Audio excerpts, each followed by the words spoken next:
अस्सलाम वालेकुम। साल है 1946। शौकत हुसैन रिजवी एक फ़िल्म बना रहे हैं। फ़िरोज़ निज़ामी उसकी मौसीकी की तरतीब दे रहे हैं। लीडिंग अदाकारा हैं नूरजहां और उनके साथ एक शर्मीले से दुबले पतले से हीरो हैं। फ़िल्म का नाम है जुगनू। इस छोटी सी लौ ने एक ऐसी रोशनी सारी फिल्मी दुनिया में बिखेर दी, ऐसा जलजला आया कि उसके आफ्टर शॉक्स हम आज तक देख रहे हैं।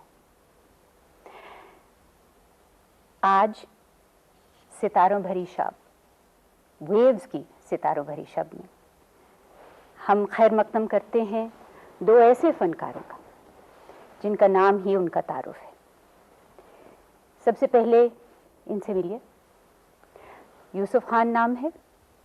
फिल्मी दुनिया इनको दिलीप कुमार के नाम से जानती है और इनके साथ हैं इनके पुराने दोस्त, एक अजीम शख्सियत, एक फनकार सुनील दत्त साहब। मेरे साथ आज यहाँ मौजूद हैं मोइन अख्तर साहब। अस्सलाम वालेकुम। मोइन, हमने कुछ और भी दोस्तों को यहाँ मद्दू कर रखा है। हमारे मुल्क के नामवर फनकार जनाब मोहम्मद अली साहब तशरीफ़ फरमा हैं। मोहम्मद अली साहब के साथ बेगम मोहम्मद अली, जो अपने वक्त की बहुत मारूफ अदाकारा थी। उनके साथ साहिरा काज़मी हैं। साहिरा काज़मी बहुत जाना पहचाना नाम है टेलीविज़न के हवाले से। और मोहतरमा नैयर कमाल साहिबा तशरीफ़ रखती हैं। नैयर कमाल साहिबा की भी कोई तारुफ या तारीफ़ की ज़रूरत नहीं है, टेलीविज़न के नाज़रीन बहुत खूबी से इनसे वाक़िफ़ हैं। उनके साथ जनाब खालिद हसन साहब तशरीफ़ फरमा हैं। ये आज के मेहमान हैं और हम पाकिस्तान टेलीविज़न की जानिब से मेज़बानी के फ़राइज़ अंजाम देंगे एक ऐसी हस्ती के लिए गुज़िश्ता 50 साल से, यानी निस्फ़ सदी अगर आप कहें तो मुनासिब होगा, गुज़िश्ता 50 साल से ये कितनी खुशबख्ती की बात है किसी स्टार के लिए कि कोई उनका मद्दे मुकाबिल आज तक पैदा नहीं हो सका। हुकूमत पाकिस्तान की जानिब से आपको निशान इम्तियाज़ मुबारक हो। शुक्रिया। और पाकिस्तान आपकी आमद पर हम सब आपके शुक्रगुजार हैं कि आप अपनी गुनागो मसरूफियत में से वक्त निकाल के यहाँ तशरीफ़ लाए। बहुत मोहब्बतों से इस्तकबाल हुआ। आपकी शफ़क़त और खुलूस मोहब्बत की हरारत मुझे फ़िज़ा में ही होने लगी थी। मैं इसको अपनी खुशनसीबी समझता हूँ कि ये निशान इम्तियाज़ी मुझे दिया जा रहा है। और मेरे इस पूरे 50 साल की, 50 से तो कुछ ज़्यादा ही हुए जी, थोड़ा माशाअल्लाह। तो इतने सालों की कैरियर का एक ये बड़ा ही इम्तियाज़ी और तारीख़ी नौइयत रखता है ये अवार्ड। और अवार्ड के साथ जो खुलूस व अक़ीदत और जो मोहब्बत मुझे मुयस्सर हुई और अल्लाह ने मुझको दी, मैं उसके लिए उसका भी शुक्रगुज़ार हूँ। और साथ में अपने तमाम भाइयों का, बहनों का, बच्चों का। ये सफ़र ऐसे ऐसे मोड़ लेगा और इतना दूर जाएगा इसका तो मुझे कोई अंदाज़ा ही नहीं था। और अब हम आज यहाँ इस्लामाबाद में बैठे हैं। मेरे साथ सुनील हैं, मोहम्मद अली हैं, सबिया हैं और हमारे अज़ीज़ दोस्त शाम की साहबजादी बैठी हुई हैं, साहिरा यहाँ। सबिया भूल गए आप, ये ज़ेबा हैं। मैं करेक्ट उमर का तकाज़ा। आप सुनील दत्त साहब, आप बड़े देरीना आपके ताल्लुकात हैं यूसुफ खान साहब से, आप पड़ोसी भी हैं इनके जी। और आज खुसूसी तौर पे आप शिरकत के लिए यहाँ पाकिस्तान तशरीफ लाए हैं। एक दीवार है सुना है आपके और इनके घर के दरमियान, वो दीवार मैंने भी देखी, वो दीवार अब भी है? वैसे वो दीवार नकली है असली नहीं है वो। अच्छा, कुछ बताएंगे आप कि लोग तो ये पूछेंगे, अब थोड़ी देर बाद हम आपसे सवाल करेंगे यकीनन यूसुफ खान साहब के फिल्म के करियर से मुताल्लिक। एक तो पहले तो बताइए कि बहैसियत इंसान के और बहैसियत एक अच्छे पड़ोसी के आपने दिलीप साहब को कैसे पाया? मैं यूसुफ साहब को बतौर एक स्टूडेंट के भी मैंने जाना है, क्योंकि एक ज़माने में मैं भी, जैसे आप हमारी इंटरव्यू कर रहे हैं, मैं भी रेडियो के लिए इंटरव्यू किया करता था कलाकारों की। और यूसुफ साहब उस वक्त बहुत बड़े कलाकार थे और मैं एक स्टूडेंट था उस वक्त, मगर इन्होंने जो मुझे प्यार मोहब्बत दिया उस ज़माने में, और सबसे अच्छा मुझे ये लगा कि मैं तो एक छोटा सा इंटरव्यू करने वाला जर्नलिस्ट था उस वक्त, मुझे अपने घर ले गए, अपनी बहनों से मिलवाया, अपने भाइयों से मिलवाया, और बड़ी आपा थी उनसे मिलवाया। तो उस दिन से मेरे दिल में इनके लिए इतनी अकीदत हो गई है कि इन्होंने मुझे अपने घर का समझा, अपना समझा, इसलिए मुझे घर ले गए। और फिर मैं कला की दुनिया में आया, और मगर मैं ये ज़रूर कहूँगा यूसुफ साहब के बारे में कि ये सब जो मिलता है, जो खुदा देता है, वो कोई ऐसे आसानी से नहीं मिलता। इनको मैंने देखा है फिल्म में काम करते हुए, क्योंकि जब मैं इंटरव्यू किया करता था मैं घंटों सेट पे बैठा रहता था, एक एक शॉट के लिए मेरा ख्याल है कि घंटों ये रिहर्सल किया करते थे। अगर पसंद नहीं आता था दोबारा उसको करते थे, जब तक इनको टोटल परफेक्शनिस्ट। और यही वजह है कि आज भी इनका मकाम उतना ही बुलंद है जहाँ से इन्होंने शुरू किया, रोज़े अव्वल की तरह। जी हाँ, और ये चीज़ जो है बहुत कम कलाकारों में पाई जाती है। और मैं ये समझता हूँ कि ये इनकी जो इन्वॉल्वमेंट के साथ साथ जो इंसानी इन्वॉल्वमेंट इनकी हुई, इंसानी खिदमत के लिए, ये भी इनकी अदाकारी का आउटकम है।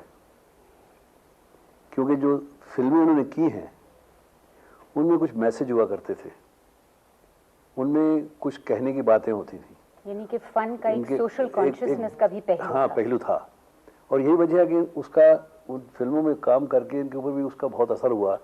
इसलिए जब कभी कोई तकलीफ़ होती है इंसानों को, हमारे मुल्क में या बाहर के मुल्कों में, अभी बॉस्निया के लिए जो इस तरह का हादसा हुआ इतना बड़ा, तो उसके लिए फंड इकट्ठा करने के लिए अमेरिका चले गए। हमारे यहाँ किस तरह के हादसे होते हैं, फ्लड्स आ जाते हैं, कभी कभी फैमन्स होते हैं, हम रैली निकालते हैं, ये बिल्कुल आगे आगे रहते हैं। तो इन्होंने हमें भी रास्ता दिखाया कि कलाकार होने के साथ साथ अच्छा इंसान आपका होना ये फर्ज बनता है कि आप कला की दुनिया में जो लोग आपको इतना प्यार करते हैं उनके लिए आप क्या कर रहे हैं, और ये इन्होंने हमेशा किया। यानी कि सिर्फ फन के साथ इंसाफ न किया जाए, वैसे जी बतौर एक इंसान के इंसानियत के काम भी आना चाहिए। क्योंकि जब लोग आपको इतना प्यार करते हैं, इतनी मोहब्बत करते हैं, उनको कला के ज़रिए तो आप बहुत ज़्यादा खुश करते हैं, पर उसके बावजूद उसके अलावा क्या करते हैं आप आवाम के लिए। तो ये चीज़ें, जो इंस्पिरेशन हमको भी मिली, और इनकी वजह से ही मैं सोचता हूँ कि हमको भी एक इंस्पिरेशन मिली, एक अंदर जज्बा पैदा। मतलब आप ये कहना चाहते हैं कि यूसुफ खान साहब को इंसानी खिदमत करते देखकर आपने भी ये सोचा कि आपको भी इंसानियत की खिदमत करना चाहिए, तो उस हवाले से आप भी इस तरफ आए और आपने काफ़ी काम किया, कैंसर के लिए, एड्स पर आपने काफ़ी काम किया। यूसुफ खान साहब, एक सवाल आपसे करना चाहता हूँ जी। 50 साल से कुछ ज़्यादा पे मुहित है आपका फिल्मी सफ़र, इसमें कुल 65 फिल्मों में आपने काम किया, जबकि आज का जो नया अदाकार है वो साल 2 साल के वक्फे में 150-200 फिल्मों में बड़ी आसानी से काम कर लेता है। इसकी क्या वजह, इतनी कम फिल्मों में काम करने की वजह क्या रही? दरअसल क्या है कि काम में कुछ तो झलक किसी मेयार की होनी चाहिए। कहानियाँ रॉ मटेरियल जिन्हें हम कहें वो लिटरेचर पर मूव नहीं होता, और लिटरेचर न हो तो अच्छे अफसाना निगार हैं वो कहानियाँ लिखते हैं। फिल्म की कहानी लिखने के लिए ख़ास टेक्निक की ज़रूरत है जिसमें इम्तिज़ाज भी हो और मखलूत हो, and there should be a good symphony of little bit of humour, little bit of comedy, थोड़ा सा ड्रामा, फिर ड्रामे की शिद्दत और मौसीकी भी साथ में हो, और क्लाइमैक्टिक उठान भी उसका हो। ये सब तो हम जल्दी पहचान गए थे कि ये सारी एलिमेंट्स जो हैं इनको इकट्ठा करना इसमें ज़रूरी है। अब वो कौन सा मटेरियल है जो कि ज़्यादा मुनासिब होगा और जिसमें परफॉर्म करने की कुछ गुंजाइश हो, जब तक वो गुंजाइश इनबिल्ट नहीं होगी तो कोई आदमी अपने किरदार से तो बढ़ के काम कर नहीं सकता है। उसकी तलाश थी, क्योंकि हमारे यहाँ राइटर्स तो माशाल्लाह अच्छे थे। मंटो साहब हमारे से पहले खेप में थे वो, और फिर बेदी साहब आए, कृष्ण चंद्र आए, और बहुत से मशहूर राइटर्स थे जिनके जी हाँ अहमद अब्बास आए। Ahmad Abbas had a very social bent of mind, slightly leftist, और वो हमेशा अपने सब्जेक्ट्स में वो अनासर जो हैं उनको बढ़ाते थे। उस दौर में आदमी फ्लोट कर जाता। इस इंस्टीट्यूशन में आप हैं, इनका काम ये है कि एक कामयाब फिल्म सीरियो कॉमेडी बना के दे दें। अब उसमें आपको ज़्यादा बहस और उसकी कुछ सवाल पूछने की गुंजाइश होती नहीं थी। जब छोटे छोटे महीन इश्यूज़ के, जैसे अगर ये मकालमा यहाँ से इधर कर दिया जाए या उधर कर दिया जाए, तो मैंने देखा कि इसमें बड़ी फिसलन है। आदमी अगर अपने आप को छोड़ दे तो वो दूसरे, चूँकि आपने उसमें कुछ गाना गाया था और उसमें कोई ड्रामा किया था और उसमें कुछ किया था, तो वो आपको उसी फर्मे में ढाल के वो चाहेंगे कि they brand you as such, कि वो जैसे मरने के सीन थे मुझे शुरू में बहुत, हर पिक्चरों में मरने अच्छा, Did you enjoy that? तो इंजॉय बेटे, इंजॉय करना क्या है। मैं तो मेरे पास कोई तरीके और रहे नहीं। मैं समझूं कि इस पिक्चर में कैसे मरना होगा, कैसे मरूं मैं। I went out of the ways of dying.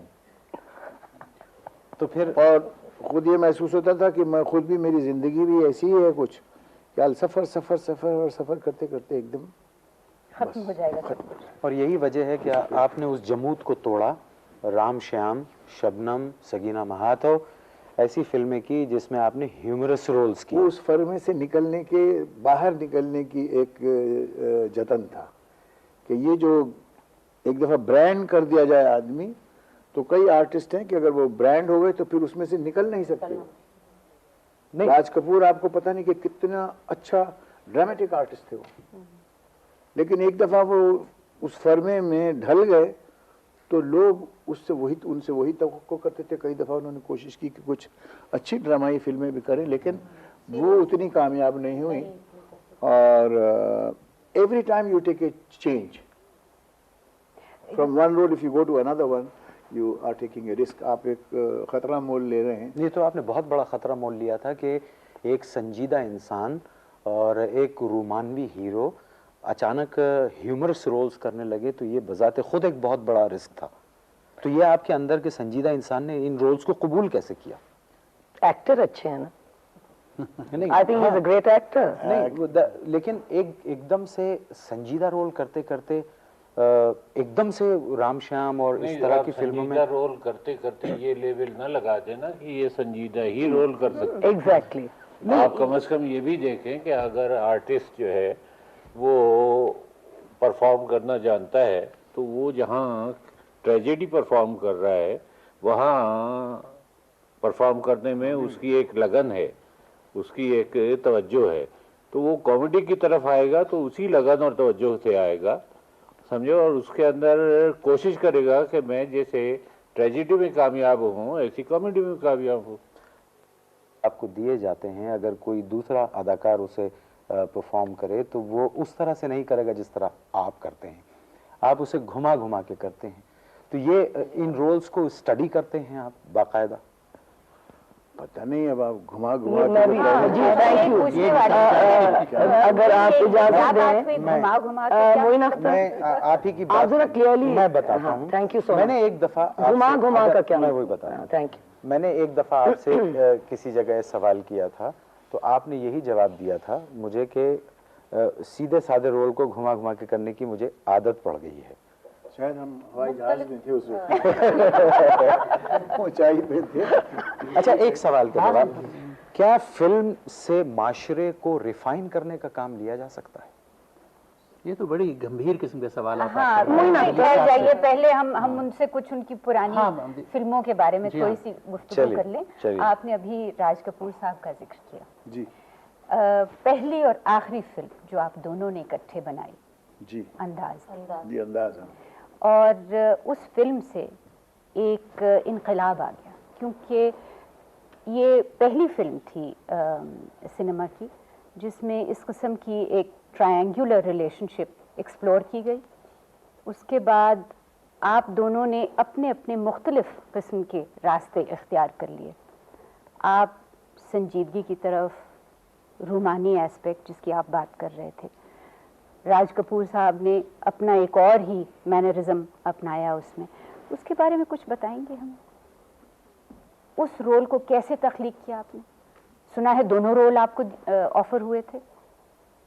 नहीं, रोल दोनों तो ऑफर नहीं हुए थे, ऑफर तो यही रोल हुआ था, और उसको तख्लीक कैसे किया वो तो मुझे मालूम नहीं है। बस हम खुद नवाज़मुदा थे इस काम में, तो हमने सोचा जैसे जैसे समझ में आए वैसे वैसे करते जाओ। और महबूब साहब ने में एक बात थी, कहीं छूट देते थे तो फिर वो छूट देते ही रहते थे, कम डायरेक्शन करना, लेकिन कहीं करते थे कि देखते थे कोई चीज़ अगर उनके निसाब से बाहर जा रही है तो he was an acute person. Role मेरे ख्याल से न मैंने कुछ ख़ास काम किया और न उसमें राज ने किया। दोनों हम लोग मिलके अक्सर एक ही साथ जाते थे, क्योंकि वहाँ सबब से आते थे तो दादर तक हम लोग साथ साथ जाते थे। और वो भी पेशावर के हैं, मैं भी पेशावर का था। उनके अब्बा हमारे वालिद को अच्छी तरह जानते थे, उनकी वालदा हमारी वालदा को अच्छी तरह जानती थी। तो उस दौरान में वो डरे डरे सहमे सहमे और आने वाले दिल का, आने वाले सीन का, दूसरे रोज़ का एक अजीब सा खौफ दिल में लिए कि खुदा जाने क्या करना होगा। अच्छा कम ही करो, ज़्यादा एक्टिंग न करो। देखते थे हम लोग जाके पिक्चर बाहर कि 3:30, 6:30, 9:30, तो रात कम देखता था पिक्चर। खामखा मुझे कहते तुम अपना वक्त ज़ाया करते हो और मुझे नहीं देखना है। और एक ही पिक्चर फिर देखो, 3:30 भी 6:30 भी वही, क्योंकि एक दफ़ा देखते हैं पिक्चर तो इतना जल्दी गुजर जाता है नज़र से, ख्याल नहीं रहता किसने अच्छा काम किया, क्या किया, और उसको बार बार देखते थे तो बात जहन में रहती थी। तो he did not subscribe to that thought. घड़ी घड़ी देखने से, घड़ी घड़ी देख, पर वो ये नहीं समझ रहे थे कि घड़ी घड़ी देखने से मैं देख क्या रहा था। तो मैंने देखा ये लोग तो बहुत कम एक्टिंग करते हैं। नहीं नहीं, हम ऐसा नहीं करेंगे, वो no I won't do it, I will not do it. अंदाज के बारे में जैसे आपने फरमाया, मुझे याद है कि हम कॉलेज में थे और ये पिक्चर रिलीज़ हुई थी अंदाज, और मेरा ख्याल है कि ये इस पिक्चर ने एक ट्रेंड सेटर जैसे बोलते हैं ना, वो फिल्म ट्रेंड सेटर थी, एक आर्चिटाइपल फिल्म बन गई और थी। मैं इसके लिए क्रेडिट डेफिनेटली दूंगा मैं उस साहब को कि जिन्होंने इस चीज़ को कंसीव किया और जिन्होंने ये कलाकार चुने।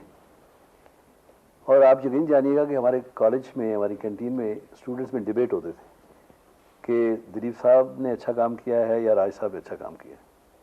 इतने डिबेट होते थे, फिर दोनों ऐसे जैसे कि आपस में लड़ जाएंगे। परफॉर्मेंस डिस्कस होती थी, उन्होंने ये डायलॉग कैसे कहा, और उसमें राज साहब ने कोई कॉमेडी नहीं की थी जी, नहीं, उन्होंने बड़ा अच्छा परफॉर्म किया था, और यूसुफ साहब ने बड़ा अच्छा परफॉर्म किया था। तो ये डिपेंड भी करता है कि डायरेक्टर के ऊपर, जैसे आपने फरमाया महबूब साहब के बारे में, और मैं ये कहूँगा कि मुझे भी मौका मिला उनके साथ काम करने का मदर इंडिया में। He was an actor's director.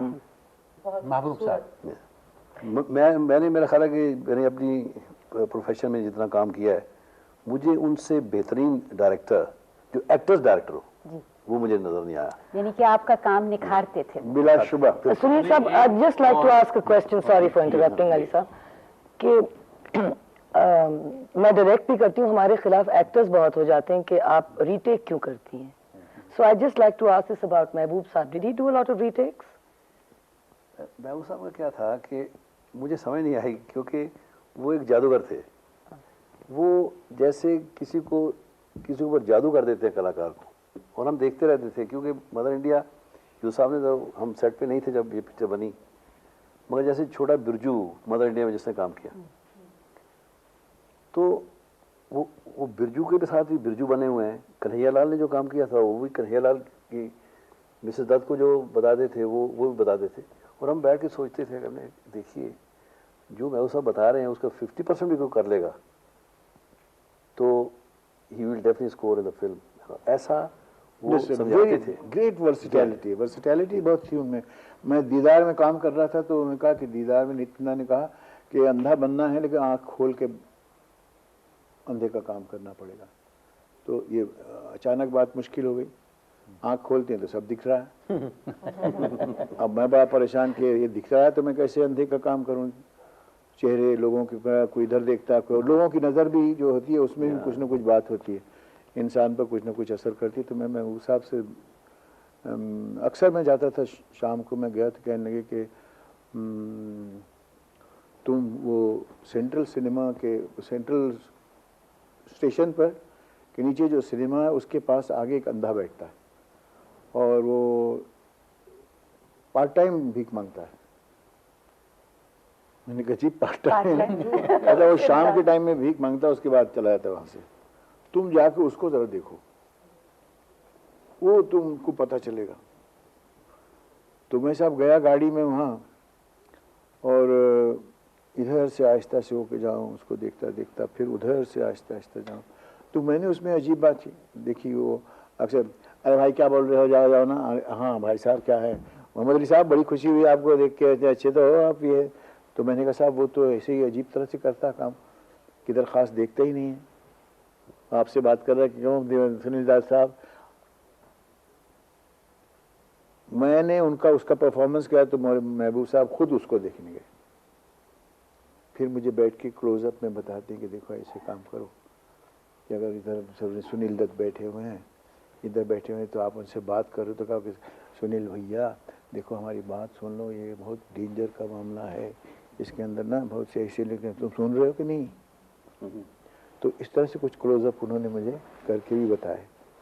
और दीदार में मैंने उनकी नक्काली की उनके उस परफॉर्मेंस की। महबूब साहब, he was a great director. आपने कुछ सवाल पूछा था क्या, और ये बहस इसको कहीं और ले गई। ये दीदार की बात जो आप कर रहे हैं, इसमें एक खास सीन है जो अभी तक हमारे जहनों पे तो कम से कम नक्श है। अशोक कुमार साहब आपसे कुछ इस किस्म की गुफ्तगू करते हैं कि ज़िंदगी बड़ी हसीन है, और आप कहते हैं कि आपने माला को गौर से देखा, माला ज़िंदगी से ज़्यादा हसीन है। वो आपको एक थप्पड़ मारते हैं, और वो उस वक्त जो आपका क्लोजअप है, यानी कि इंस्टिंक्टिव एक रिएक्शन होता है कि अगर आपको चोट आई है तो आप हाथ रखते हैं, मगर वो ऐसे था जैसे आपके जिस्म को तो थप्पड़ लगा, आपकी रूह को कुछ नहीं हुआ। ऐसे क्लोजअप। अब वो याद नहीं है मुझको, लेकिन मुझे इतना याद है कि अशोक भैया जो I think he was one of the most loving man, most loving, most considerate, यानी इतनी शफीक आदमी थे। तो वो इस मामले में चूंकि हम लोग नए थे तो कहते थे, मुझे ये याद है अच्छी तरह, थप्पड़ की जब बारी आई तो कहने मैं तुम्हारे पास से ऐसे हाथ लेके जाऊँगा, ऐसे हाथ लेके, तो जब मैं ऐसे जाऊँ तो तुम एकदम ऐसे कर लेना, क्यों कर लेना। तो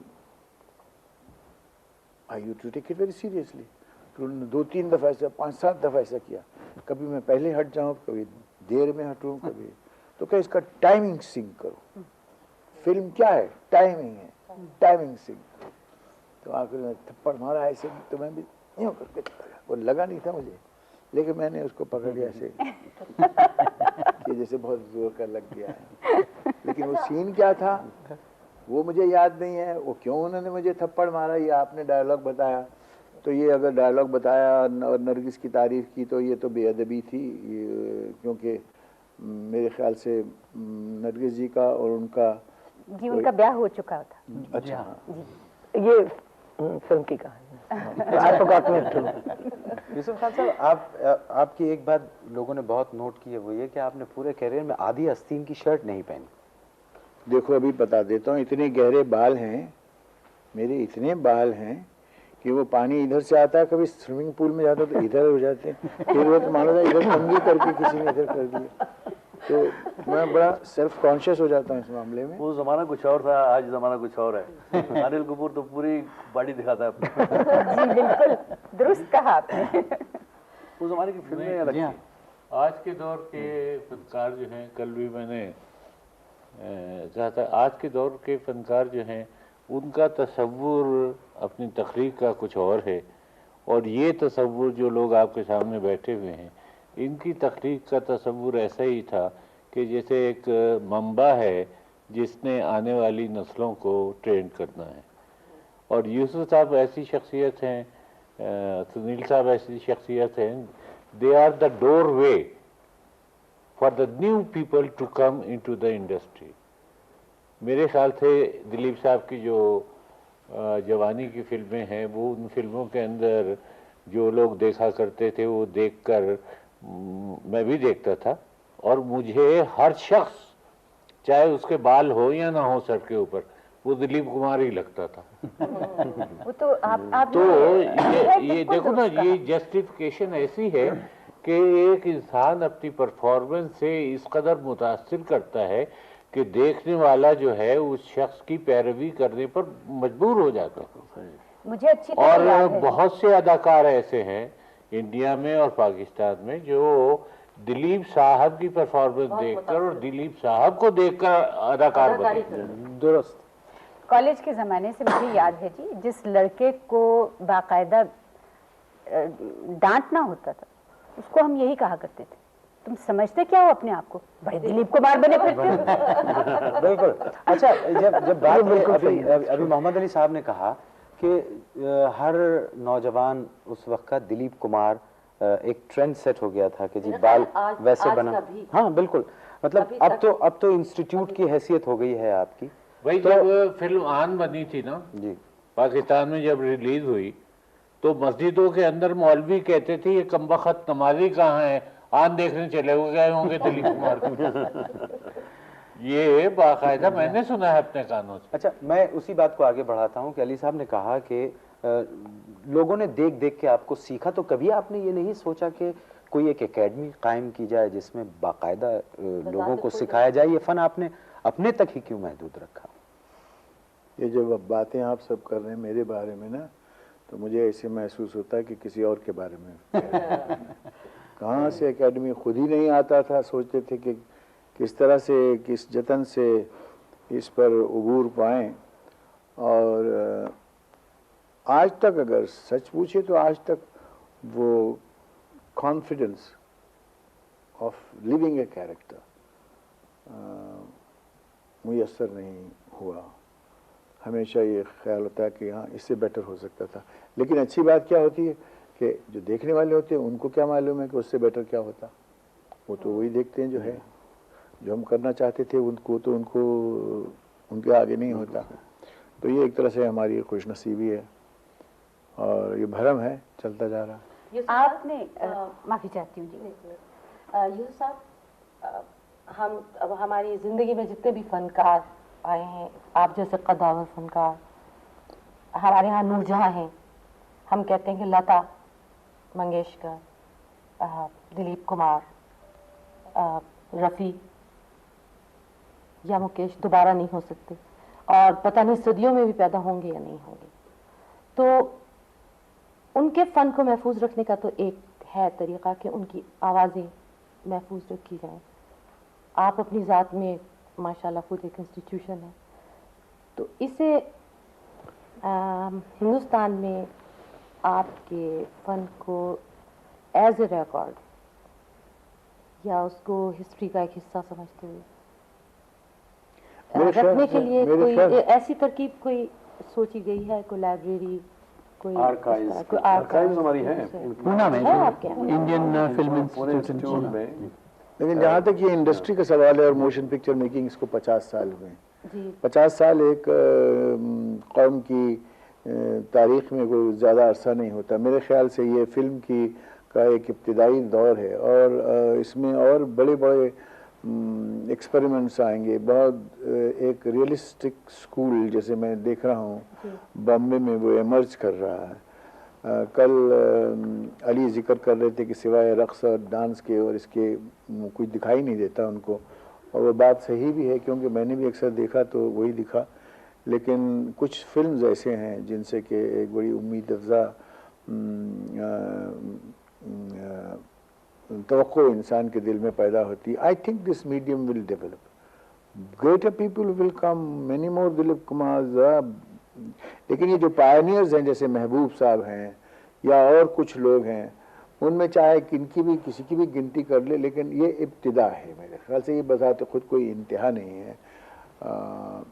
it's not very logical in this growing world of changing. पर गुस्ताखी माफ, आप ये देखिए कि इन 50 सालों में भी मतलब आपके लेवल पर या इवन सुनील साहब के लेवल पर, नरगिस, मधुबाला और विजयंतीमाला, इन लेवल पर अभी तक कोई फनकार आए नहीं।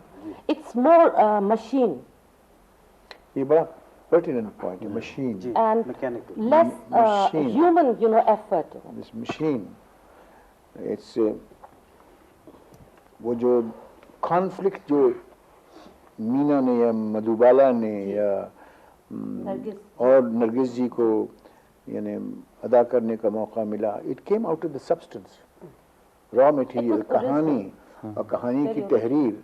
जैसे मुग़ल आज़म है, उसकी तहरीर और वो शुस्ता ज़बान और शौकत अल्फाज उसमें जो थे, फिर उसकी अदायगी, ये सब उस पर मुनहसर है। अनफॉर्चुनेटली बदनसीबी ये है मुल्क की कि हम मगरबी कदरों को इस कदर अंधाधुंध अपनाते जा रहे हैं कि घर के अंदर उठने बैठने के आदाब में भी आप देखिए हाय बाय एंड क्या कितना बोरिंग कर रहे हैं आप। और इस तरह का एक कल्चरल चेंज जो है वो उसने उभरने नहीं दिया। नए जनरेशन के आर्टिस्ट में देखता हूँ टैलेंटेड है, but they don't have the material to perform. अच्छा, they don't even have the aptitude to search. That is one mistake I can point out.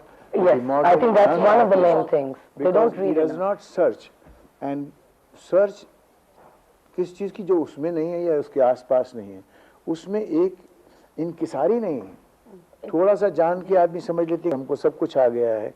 So this is not a right kind of a personality to breed qualitative research, temperament or discipline. उसमें एक आपने जो फरमा रही है ना, उसमें मैं ये ज़रूर कहूँगा कि अभी क्या है कि हर तरफ हर पहलू में कमी महसूस की जा रही है, सिर्फ कलाकारों में ही नहीं। एक ज़माना था कि जब दिलीप साहब की फिल्म आती थी या राज साहब की आती थी फिल्में या मीना जी की आती थी फिल्में, तो उस वक्त जर्नलिस्ट लिखते थे परफॉर्मेंस के बारे में। आजकल कोई जर्नलिस्ट परफॉर्मेंस के बारे में नहीं लिखता, ज़ातियात पे ज़्यादा। तो जी हाँ, और आज मैं माफ़ी चाहूँगा कि हमारे टेलीविज़न के नेटवर्क के ऊपर भी हम हिंदुस्तान में जो देखते हैं उसमें गाने बजाने ही दिखाते हैं कि परफॉर्मेंस के पीसेस नहीं दिखाते, क्योंकि मैं समझता हूँ कि वो भी अपना होमवर्क करके बराबर नहीं आते हैं। पहले जो जर्नलिस्ट थे, जो क्रिटिक्स थे, वो अपना होमवर्क करते थे, उनको मालूम था परफॉर्मेंस क्या है, ये क्यों ये चीज़ क्यों कह रहा है। जैसे आपको अभी तक याद है कि जब इनको तमाचा पड़ा अशोक जी का, तो उनके एक्सप्रेशन क्या थे, मगर आजकल हमारे जर्नलिस्टों को याद नहीं है। तो ये टोटलिटी है जो डिटेरिएशन हो रही है, ये सिर्फ ये नहीं है कि फिल्में बनाने वालों में ही है कि फिल्में मुकम्मल, जी हाँ। तो इस पूरे माहौल को जब तक हम कंट्रोल में नहीं लाएंगे, मगर मैं आज करूँगा इजाज़त हो। आप 50s की और लेट 40s की या 60s की जब फिल्में हम देखते हैं तो एक सिनेमा की एज ऑफ इनोसेंस है वो, मगर आजकल आप फिल्में देखें इतनी वल्गैरिटी है उनमें और इतनी रेपिटेटिव हैं, और इतनी बोरिंग हैं और इतनी इंडिसेंट हैं, और आपने एक देख ली, प्रोबेबली सारी देख ली, तो ये जो ये हुआ, ये डिटीरियोरेशन हुई एक तरह से एथिकल लेवल पे, आर्टिस्टिक लेवल पे, वो स्लिक ज़्यादा हैं बिकॉज ऑफ टेक्नोलॉजी। तो how do you see this? हमारे I personally feel that this is a state of bankruptcy as far as selective material or literature is concerned. तो नक़ाली ज़्यादा होती है, वेस्टर्न थीम्स ले लेते हैं, वेस्टर्न कपड़े ले लेते हैं, वेस्टर्न किस्म की हरकतें करते हैं, और वो भी वो वेस्टर्न सीन्स और वेस्टर्न इक्वेशंस जो कि बाजारी हैं, जो आसानी से इमिटेट कर किए जा सकते हैं। एक लड़की के जिस्म पे वो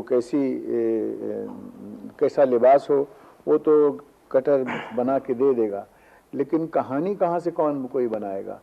literature you can, I mean technique you can import, ऐसे ideas you can import even machinery and cameras and television, but you can not import literature, you cannot import culture. Literature has to come from within the soils, and in absence of that culture, of that writing, the community, development of a community of writers for these vast world, जिसमें तमिलियन भी हैं, बंगाली भी हैं, UP के लोग भी हैं, पंजाबी आदमी भी हैं, लेकिन वेयर इज अवर लिटरेचर? वो शोरा कहाँ है, शायर कहाँ है? तो कौन सा हमने पैदा किया? बेसिक बात जो ये भाई मैं अर्ज करूँ आपसे, आपके ज़माने में ये था कि जिस वक्त आप परफॉर्म किया करते थे तो उसके अंदर थोड़ा सा ख्याल रखा जाता था लिटरेचर का, थोड़ा सा ख्याल रखा जाता था अदब का, थोड़ा सा ख्याल रखा जाता था कि प्रोनाउंसिएशन क्या होगी, डायलॉग डिलीवरी क्या होगी, ये वो। आज के दौर के अंदर बेसिक बात तो ये है कि डायलॉग डिलीवरी का जो मेन कॉन्सेप्ट है, उस मेन कॉन्सेप्ट के लिहाज से आपको ये लाजमी है कि आपको कम से कम म्यूज़िक की, रिद्म की और ताल का शऊर होना चाहिए, तभी आप अपनी डायलॉग को इस अंदाज से डिलीवर करेंगे और उसकी डिलीवरी को इस अंदाज से लाएंगे कि वो रिदमिक होगी और आवाम जो है सुनने वाले उसका असर कबूल करेंगे। ये ऐसा ही है जैसे रेलगाड़ी चलती है, चुक चुक से नींद आने लगती है, लेकिन अगर आपके यहाँ रिदम नहीं होता और हमारे सीनियर फनकारों ने जो कुछ भी आपको सिखाया है वो आप नहीं सीखते, तो उसका कोई असल फर्क नहीं पड़ता। The essence of the question still remains that जब तक कि हम वो लिटरेरी क्वालिटीज़ और क्वालिटेटिव वर्क पैदा न करें, अगर मुल्क में स्वीडन में एक साल का जिक्र था मेरे ख्याल से 1991 का कि 6 फिल्म के 8 फिल्म शायद बने थे साल में, 8 फिल्म। बट लिटरेचर में नॉवेल्स जो थे, अच्छे नॉवेल्स, वो कोई 22 या 26 या 24 ऐसे नॉवेल्स थे और 1200 लॉन्ग शॉर्ट स्टोरीज थी। तमाम जो पिक्चर जो बने थे, they were extracted from that literature of literary writers, जिनकी रूट्स फिल्म में या फिल्म इक्वेशंस में नहीं थी, उनकी रूट्स ज़मीन में थी, सॉइल में थी, अपने कल्चर में थी। हमारा कल्चर इसीलिए फिल्मिक कल्चर फ्लोट कर गया है। अब जैसे भाई कह रहे हैं मोहम्मद अली के ठीक रिदम होना चाहिए और उस रिदम से आशना हो। किसी दहकान का रिदम अलग होगा, किसी तालीम याफ्ता सोशलाइट का अलग होगा, किसी मक्कार का अलग होगा, हर एक का अलग अलग ढंग होगा। But then again they are all playing on the surface where on the base there must be a piece of literature. जब तक ये नहीं होगा, हम ये मसनूई यानी जो तलाश है ये करते रहेंगे, शिकायतें भी होंगी। घरों के अंदर तहजीब कैसी होगी? जी हाँ, जी तहजीब तो रही नहीं। एक्चुअली ये तो जो भी ये तगय्युर आया तो पूरे माशरे में। मैं तो ये कहूँ कि जो मोहम्मद अली भाई जिस तरह की गुफ्तगू कर रहे हैं और जो लहजा है, उनके जो तलफ़ुज़ में जो सेहत है, और वो आपको शायद इस्लामाबाद में आमतौर से बाज़ार में इधर उधर या लाहौर में नहीं मिलेगी, बम्बई में किसी से नहीं मिलेगी। बम्बैया ज़बान है, एक टकसाली लिंगो हम लोग एक वक्त ईजाद करता है। कमर्शियल सिनेमा जो है वो ज़्यादा ताकतवर हो गया है, तो आप समझते हैं कि पैरेलल सिनेमा को कायम रहना चाहिए? मदर इंडिया फिल्म था इनका, वो क्या कमर्शियल सिनेमा था? बिल्कुल नहीं। कमर्शियल सिनेमा होने के बाद आर्ट फिल्म तो क्या ये मैं इसमें डिफर करता हूँ आपसे कि मेरे हिसाब से कोई कमर्शियल सिनेमा नहीं है, कोई पैरेलल सिनेमा नहीं है। Is a good cinema or a bad cinema? Yes, I think I agree with you. It doesn't mean parallel cinema. आप आर्ट सिनेमा को गुड सिनेमा कहते हैं या बैड बनती सिनेमा कहते हैं? Yeah. नहीं, आप आर्ट सिनेमा को गुड सिनेमा कहते हैं या bad There is cinema? no art cinema. There is only cinema. That's right. मौसीकी है ना, दुरुस्त मौसीकी है। आप उसको कोई भी पहलू रंग दे दीजिए, मगर क्या है कि अच्छी फिल्म होती है। अच्छी फिल्म हमेशा मौसीकी में गजल है, भावगीत हैं, फोकलोर है, फिर हाँ लाइट क्लासिकल ठुमरी है, फिर पोटली का पीलू राग है। जी। आप राग रागनियां अगर गाएंगे तो कुछ आदमी हैं जो समझ नहीं पाएंगे उसको। Now art form is an evolved form like the classical music. तो जो आम आदमी है वो उसको रिस्पॉन्ड नहीं कर सकता। नक्शे नाजे बुते तन्नाज बागोशे रकीब पाए ताउस पे खामे मानी मांगे गालिब का शेर है। या आम आदमी नहीं समझ सकता। और अगर मैं भी कहूँ कि इसकी तशरीह करूंगा तो मुझे वक्त लगेगा। तो इसलिए बहुत ज्यादा है इसमें। हाँ, अब इसलिए जो अच्छा जो आसान शेर है और जो आम फहम है उस सिनेमा का नाम मेरे ख्याल से the main stream cinema. Let's deal in common sense and not go much for terminologies, because art form कह देंगे तो वो कुछ and it won't run. No, it is not that it won't run, but it will have a grammar which people cannot understand and cannot absorb. And they can't relate to मतलब it. masses के लिए भी तो होना चाहिए ना कुछ. नहीं, It's not only the for point intellectual is people. the romantic for cinema, everybody. as I think you just said that The age of innocence. that was the age of innocence. वो जो romantic फिल्में थी वो हम अब भी enjoy कर सकते हैं। They are not outdated. हाँ, करते हैं। Actually, दरअसल अगर आप रात को 2 बजे देखें, दिखाई And they're जाती है. commercial film. हम सब लोग इस ऐसी एज ग्रुप के बैठे हुए हैं। आप ये डिस्कशन कर लीजिए आपको यूथ के साथ, कॉलेज में लड़के पढ़ते हैं, कॉलेज में लड़कियां पढ़ती हैं, कि वो कितना बदले हैं। क्या होता है कि हम ये सिर्फ परफॉर्मेंस की बात कर रहे हैं, फिल्म मेकिंग की बात कर रहे हैं, उसके पीछे एक प्रोड्यूसर को क्या क्या मुसीबतें पड़ती हैं। फिल्म बनाने में कोई बैंक हमको लोन नहीं देता, हम जाते हैं फाइनेंसर्स के पास, वो पता नहीं कितना फेबुलस इंटरेस्ट चार्ज करते हैं। हमारे डिस्ट्रीब्यूटर अगर आप फिल्म में गाना नहीं डालेंगे तो मजबूर करेंगे आप गाना डालिए। तो ये सारी मजबूरियां सामने रख के, अच्छा वो कहते हैं कि हमारी आवाम को ये चाहिए, आवाम को आपको देना है ये आवाम को बिल्कुल ऐसी फिल्में नहीं चाहिए होती। फिल्म पहले बनती है, आवाम बाद में देखते हैं। आप पहले जो भी फिल्म बना के देते हैं। और ये अभी उन्होंने कहा कि मासिस, ऐसी बात नहीं, वो बहुत अच्छी फिल्में देखते रहे हैं। यूसुफ साहब की फिल्में, आपकी फिल्में, आपकी, लेकिन वो हम लोग देखते रहे, हमारे बाद अच्छा एक लम्हे, मेरा ख्याल है एक 5 मिनट का वक्फा। वेव्स की सितारों भरी शब में एक खास सवाल आपसे करना चाहते हैं। आपने इतना ज़बरदस्त रिस्क लिया, ट्रेजेडी के आप बादशाह माने जाते थे, द लव लेजेंड के नाम से आप मशहूर थे, यकदम आपने कॉमेडी शुरू की, और कॉमेडी भी ऐसी कि कोहिनूर फिल्म में जो आपका और जीवन साहब का एक खास एक सीन था जिसमें शीशे के सामने आप दोनों खड़े हैं, मैं समझती हूँ कि वो किसी चैपलिन फिल्म से कम कॉमेडी नहीं थी। तो ये किस तरह आपने एक एंड ऑफ द स्पेक्ट्रम से दूसरे एंड तक आपने कैसे तख्लीक नई एक शुरू कर दी? ये ट्रैजिक रोल करते करते ऐसे महसूस होने लगता था कि शायद कुछ मेरी ज़िंदगी का अंजाम भी ऐसे होगा। बेसिकली बुनियादी तौर से मैं I am not a very green person, या स्पोर्ट्समैन था, खेलता था हंसी खेल। वो कुछ जाविया ही तबीयत का बदलने लगा। अच्छी चीज़ जो मैंने ये की थी कि मैं इंग्लैंड जाता था हर साल, 10 साल तक बराबर जाता रहा। And I used to see plays, तो प्ले और पिक्चर्स और Royal Academy of Dramatic Arts में उनके रिहर्सल्स देखने जाता था कि किस सख्ती से और किस स्ट्रॉन्ग डिसिप्लिन से वो रिहर्स कराते हैं। And they book no nonsense. If a person misbehaved, and there was one girl who repeatedly misbehaved, so the teacher very nicely asked to be quietened down, and he said, I am trying to teach you people. Also kaha ke you think that you are a bitch, and you are irritated, and you are irritated at these people, now start barking at them. और इतना जोर से उसने 2 दफा bark, bark, और वो भौंकने लगी. You see, this is the strong discipline under which people rehearsed. I met a person for personality correction because इसका फेम जो था वो मुझे बड़ा डिस्टर्ब करता था. I could not take it. I thought that I remember what he said, what's your problem? And I said, it's Dilip Kumar and Yusuf Khan, the conflict between the two. And it was a serious problem because I couldn't sleep in the nights. और कोई journalist अगर आए मुझे मिलने तो मैं समझूं कि ये मुझसे इतने सवाल पूछेगा कि अंदर का भेद जान जाएगा. अंदर तो कुछ भी नहीं है. मैं चल जाता था इधर से उधर से.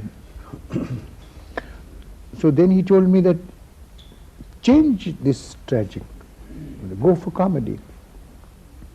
तो मैंने कहा, isn't that a risk? Lady Sybil Thorndike आपने नाम सुना? जी बिल्कुल सुना जी. So she said that, Sonny, you try and do it very carefully. You try and do it very carefully. Okay, देखो ये ओलिवियर का किस्सा और आर्टिस्टों के इन्होंने अपनी पर्सनैलिटी के ऊपर ही तो अपना काम चलाया है. So I remember मेरा पहला फिल्म जो था वो कोहिनूर था, आउट एंड आउट काम. जी बिल्कुल. तो उस ज़माने में ये खबरें ऐसी होती थी, हिंदी गाढ़ी होती थी, समझ में नहीं आती थी. तो उसके बाद वो सुनते नहीं थे हम अंग्रेज़ी. तो मिर्ज़ा साहब ने मुझे एक सीन लिख के दिया. मैं कुछ कैरेक्टर, कुछ साधु महाराज, क्या महाराज का कुछ काम करता कि प्रेमी जीवन की खलखोचना और भारत की चित्रा विक्री की गड़बड़ चेष्टा आधारित हृदय पर धूर्पटाक हो ही नहीं सकती. तो कहता क्यों महाराज, क्यों? कहता आशाकोश और चिंता दोष दोनों समाप्त हो जाए. तो उसने कहा ये तो बड़ा, ये कैसे होगा फिर? तो उसने कहा ये मनोप्रेम प्राणक्य अचानक्य और भवानक्य सुपुत्र हैं जो अपने विद्यार्थिक जीवन से क्या उसको भूषण भंडार कर देते हैं. तो इस तरह के मकालमे थे वो. अच्छा, मायने उसके कुछ भी नहीं, सिर्फ ये है कि उसका तर्ज अदा ऐसा हो. तो इस तरह से कॉमेडी में जाने में it was a terrible risk. मुझे याद ही ना हुआ कम वक्त. प्रेमी जीवन की खलखोचना और भारत के चित्रा विक्री गड़बड़ चेष्टा और हर एक पर हृदय पर दुर्पटाक कैसे होगी ये. तो going there is a risk, but then you got to take it. जैसे आप, मेरी एक जाती पर्सनैलिटी, आप उससे कह के भाई यू प्ले ए प्रेजेंट है, ज्यादा चिपड़ चिपड़ ना करे, धर के दही हो एक रह पटा तबीयत चौकन्ना हो जाइए.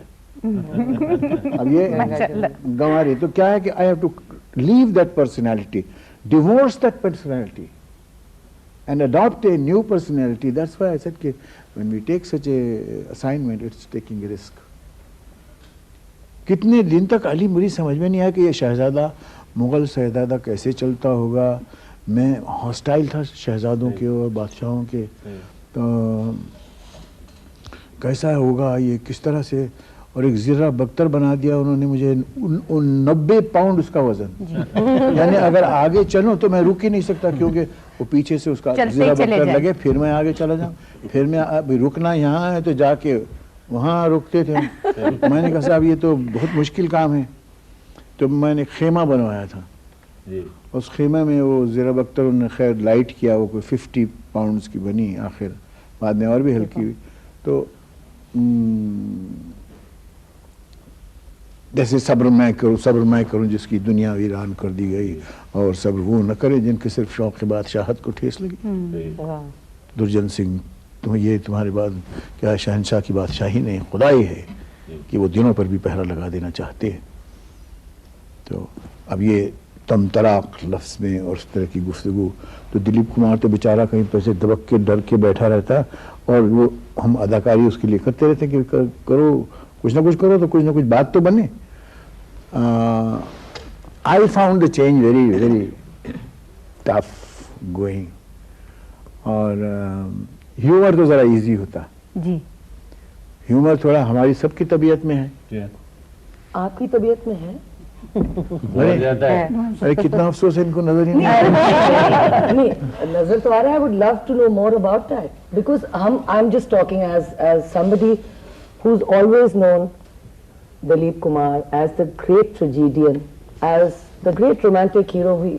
I think all of us have loved that Lat, and there was a Dilip Kumar hairstyle as well. Yeah. And of course there was a Dilip Kumar. Even now, अब तक यहाँ पे दिलीप कुमार हमारे बहुत घूम रहे हैं फिल्म इंडस्ट्री में और टेलीविजन में. और आपका इंप्रेशन, अगेन वही बात है, I suppose for an artist कि you get typecast in a particular role and then you came out try to break away from it. Exactly. नहीं तो बीमार हो जाएंगे, बिल्कुल सेहत खराब हो तो आपको कोई चेंज महसूस हुआ उसके बाद? जी हाँ. I felt liberated. I felt liberated of that stranglehold of that sad man on me personally, because there's another personal life भी तो है ना.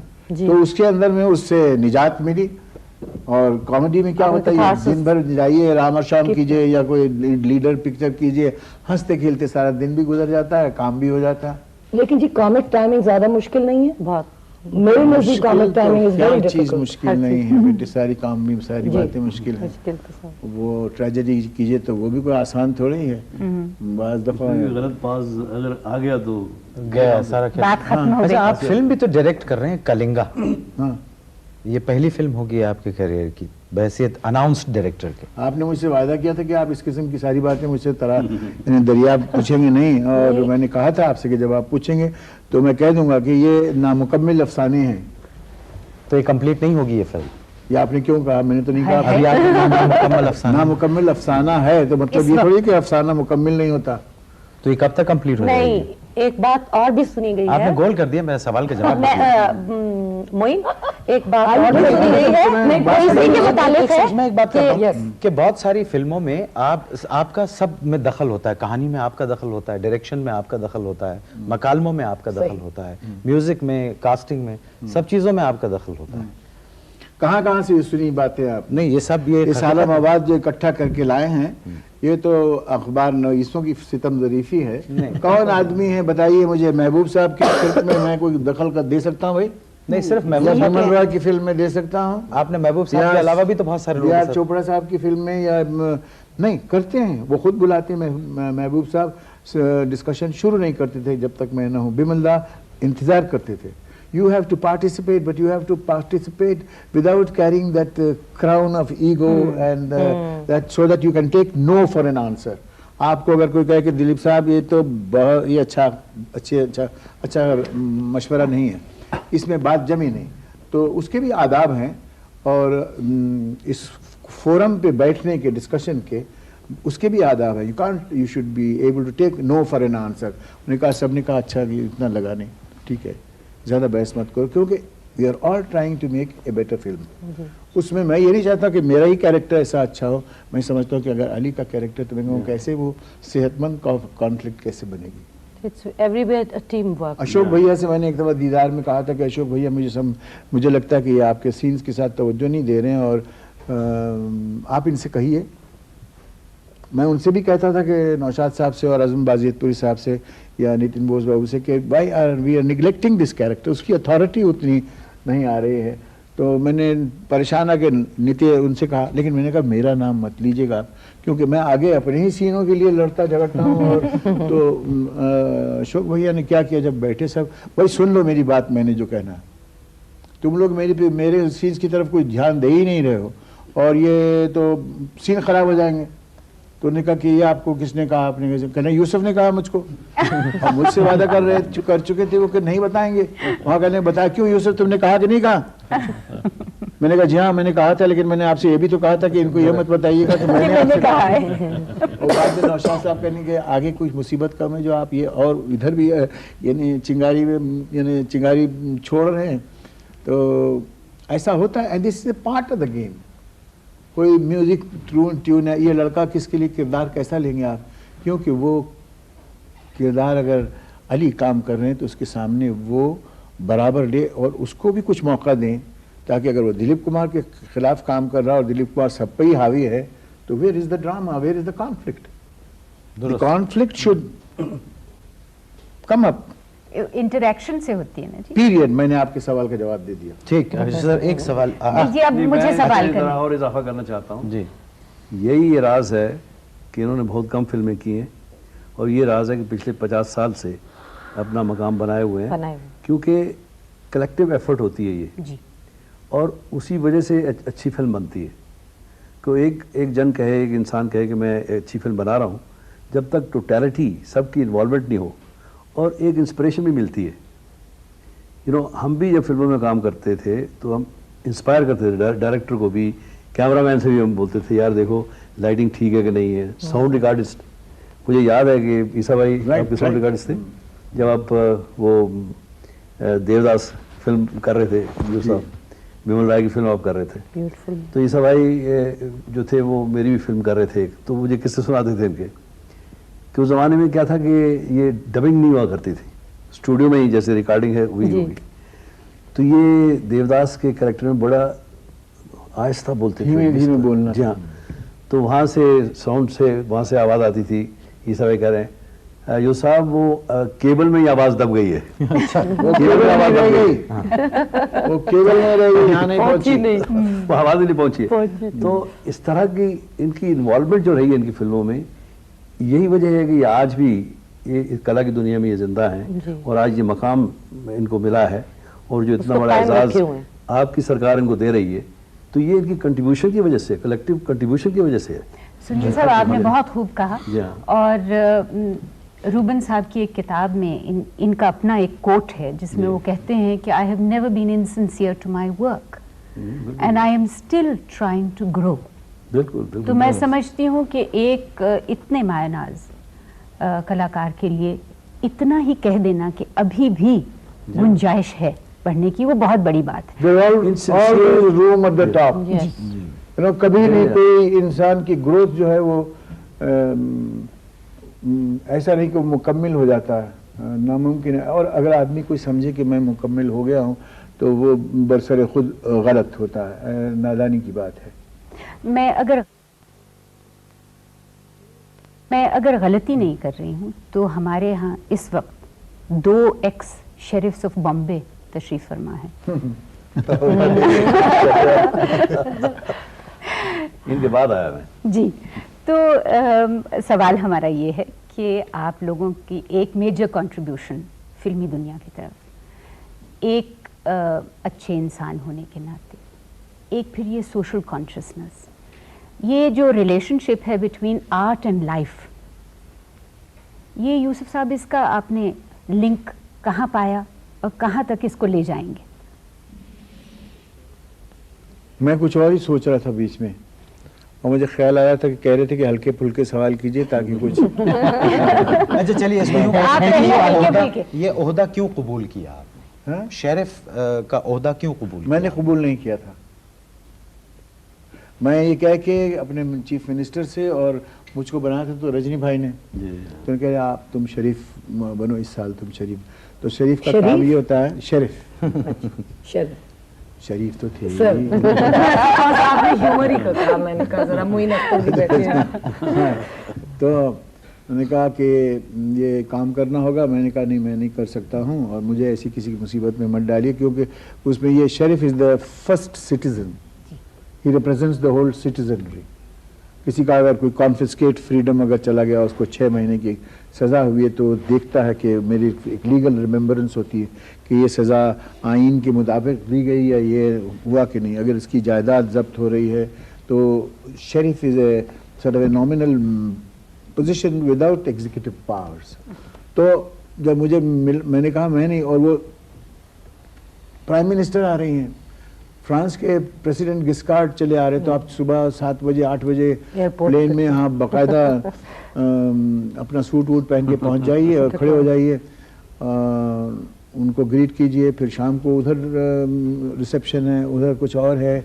So this was crazy run around. तो मैंने उनसे कहा कि मैं तो नहीं करता, मैं भाग गया। मैं चला गया था महाबलेश्वर। तीसरे चौथे दिन मैंने अखबार में देखा कि Dilip Kumar the new sheriff of Bombay. तो मुझे ताज्जुब हुआ कि unless I accept this, how can I become the sheriff of Bombay? By proxy कर दिया उन्होंने। हाँ, तो उनके पास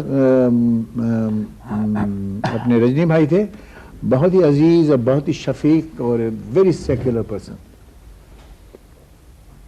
और इत्तेफाक की बात है कि हम वहीं थे और हाँ, अरे आप भी तो भाई के साथ हम लोग साथ ही गए थे जब वो उठाया था, हम वहीं थे। तकरीब में आप भी तशरीफ लाए थे। तो अब मैंने उसके बाद क्या झगड़ा दोस्तों से करना, उन्होंने कहा तुम्हारे तो मेरे पास साइन पेपर करने, तुम्हारी मुझे ज़रूरत ही क्या थी, मैंने तुम्हारा लिख के भेज दिया था दोस्ती की। यूसुफ साहब, मैं आपसे पूछना चाहूँगा, आप पेशावर में पैदा हुए, आपका बचपन लड़कपन वहाँ गुजरा, कुछ आपकी अर्ली मेमोरीज हैं पेशावर शहर की, कुछ उसके बारे में कहेंगे? बड़ी खूबसूरत भी हैं, अच्छी भी हैं, और खाने पीने पे जोर रहता था या फिर लड़ने झगड़ने पर जोर रहता था। और अब वो कहाँ से छेड़ूं फसाना, कहाँ तमाम करूं, वो बातें तेज रवि में नहीं हो सकती। वो आस्था बैठे कहीं और वो महफिल जमे तो बाद में गपशप होगी पेशावर के बारे में। आप माशाल्लाह, अल्लाह ताला ने आपको, मतलब जिसका कोई भी इंसान तस्वुर कर सकता है, मतलब ये वो सब कुछ अल्लाह ने आपको दिया है। जैसे कहते हैं खुदी को कर बुलंद इतना कि हर तकदीर से पहले खुदा बंदे से खुद पूछे बता तेरी रज़ा क्या। मेरे ख्याल आपकी जो एक ज़माने में ये ख्वाहिश होगी कि आप एक बहुत अच्छे फ़नकार बने, वो आज अल्लाह ताला ने हर तरह से पूरी कर दी।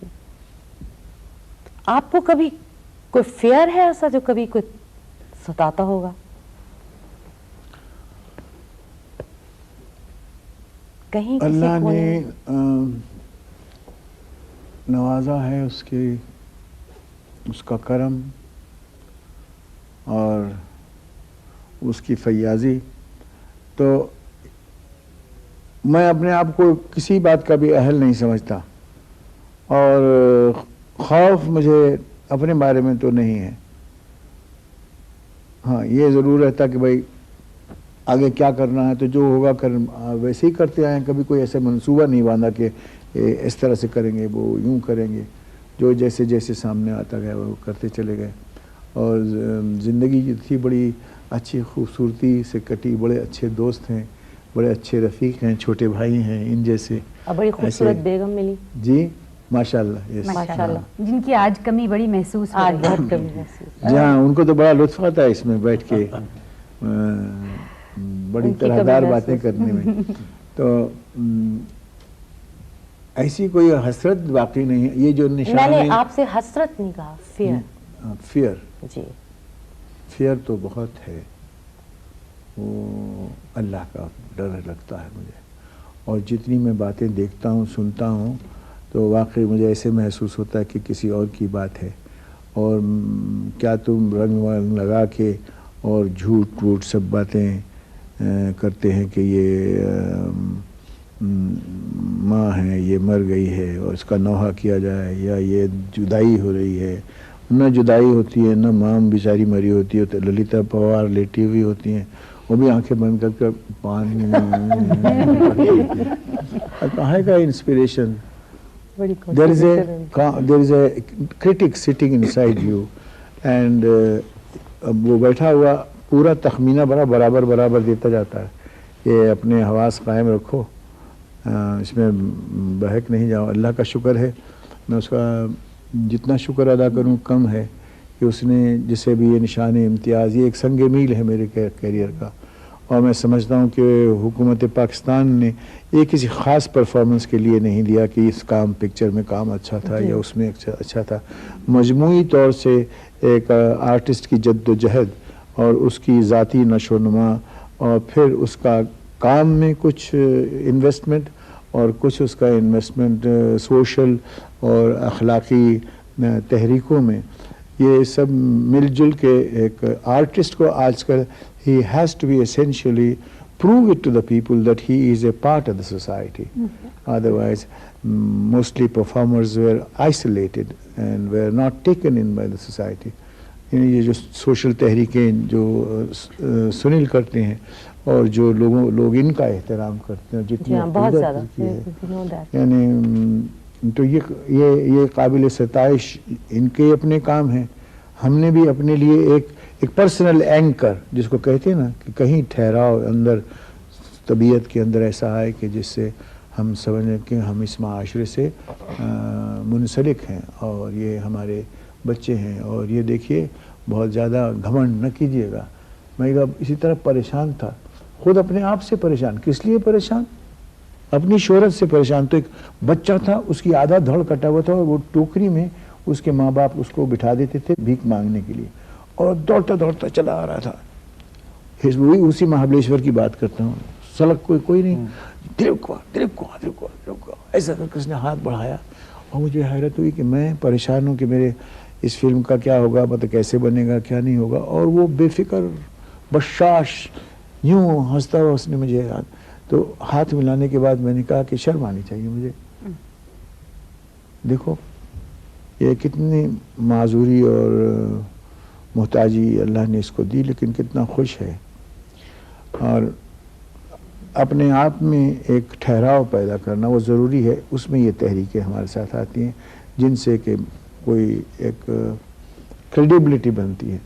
मेरे ख्याल से ये अवार्ड जो है मैं इसको बसद उज़्ज़ व तशक्कुर कबूल करूँगा। और संगे मील इसलिए कहता हूँ कि ये ज़िंदगी का कॉम्पोजिट जो फैसेट है, मेरे ख्याल से ये उसकी बिना पर हुकूमत पाकिस्तान ने अपनी दानिशमंदी में मुनासिब समझा कि इसको दिया जा सकता। यूसुफ साहब एक आखिरी सवाल है, बहुत मजेदार। मैंने समझा अब इतना अच्छा मैंने उनको यकीन नहीं है कि आखिरी सवाल आपने है। कर दिया, लेकिन एक छोटी सी खलिश है जो मेरा ख्याल है बड़ा मुनासिब होगा कि यहाँ वो दूर कर दी जाए।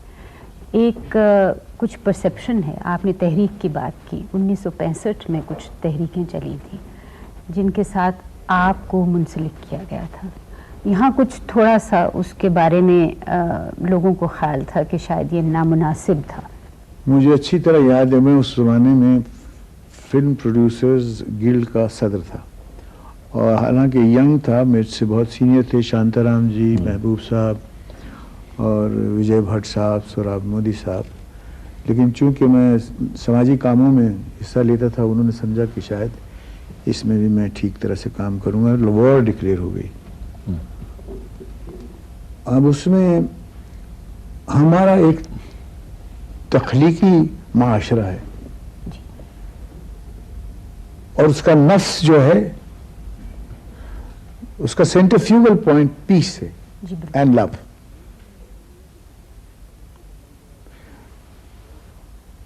मीटिंग में ये हुआ कि डिफेंस कमेटी बनाई जाए और एक क्या किया जाए कि आर्मी को एक टैंक दिया जाए खरीद कर। मैं सोच रहा था कि हमारा कमिटमेंट किस चीज से है। Is it with battle and is it with killing and is it with this kind of patriotism.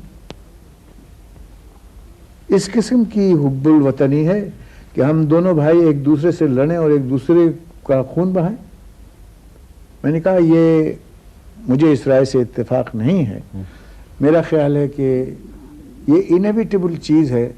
तो हम कहते हैं, हम दुआ करते हैं कि and I remember my words कि we are a creative community and we have a peace conscience with peace as its core. And I do hope that the covenants of sanity will prevail. बहुत खूब। Covenants of sanity will prevail. और अगर कुछ करना है तो tank दे के तो हम इसी जंग जदल को और फरोग देंगे। इसलिए let us collect a fund which will deal with the wounded people or disabled, और जो उससे असरअंदाज होंगे, जो यतीम हैं या कोई बेवा औरतें हैं, उनके लिए हम कुछ करेंगे। आपके मुंह से ये बातें सुनने के लिए बहुत से लोग बेताब थे। I think we are all artists here. Yes. We are. And we all believe in peace. Absolutely. And we all believe in the happiness of man. कि इंसान कायम रहे, इंसानियत कायम रहे, यही हमारा मार्ग है। ख़वातीन और हज़रात, बात यह है कि वक्त जो है वो इजाज़त नहीं देता है इस बात की कि हम, बहुत सारे सवालात हैं। दिलीप साहब पूरा एक अहद हैं, एक दौर हैं, और मेरा ख्याल है कि हफ्तों महीनों इनसे इंटरव्यू किया जा सकता है, गुफ्तगू की जा सकती है, लेकिन पाकिस्तान टेलीविज़न ने कूज़े में दरिया को बंद करने की एक कोशिश की थी। हम हमेशा चश्मे बरा रहेंगे कि दिलीप कुमार साहब, सुनील दत्त साहब आएँ, सर आँखों पे हम उनकी मेहमान नवाजी के मुंतज़िर रहेंगे। मोहम्मद अली साहब का शुक्रिया, सुनील दत्त साहब का शुक्रिया, मिसेस मोहम्मद अली साहब का शुक्रिया, हमारी टेलीविज़न की नामवर डायरेक्टर साहिरा काज़मी का शुक्रिया, नैयर भाभी का शुक्रिया, खालिद साहब का शुक्रिया, आपका शुक्रिया, एंड अबव ऑल आपका शुक्रिया आप तशरीफ, honour for all of us. बहुत शुक्रिया। इजाज़त दीजिए, खुदा हाफिज़। Thank you. पाकिस्तान